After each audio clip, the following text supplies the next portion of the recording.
Шум, брат Ялгат, Мон Александр, я Александр. И мы начинаем изучать эрзянский и макшанский языки. Самая актуальная тема, пожалуй, на это время, это тема, которая связана с огородом. Итак, давайте ознакомимся с самыми актуальными словами на эрзянском и макшанском. Наверняка многие из вас посадили такой овощ, как картошка. Картошка — это и на эрзянском, и на макшанском модамарь.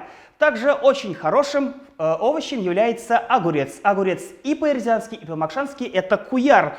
И, конечно же, очень хорошим овощем является капуста. И на эрзянском, и на макшанском языках это слово звучит капста. Давайте все вместе с вами произнесем: модамарь, куяр, капста. Ялгат, кортадо эрзякс, кортадо мокшакс. Говорите на эрзянском и макшанском вместе с нами.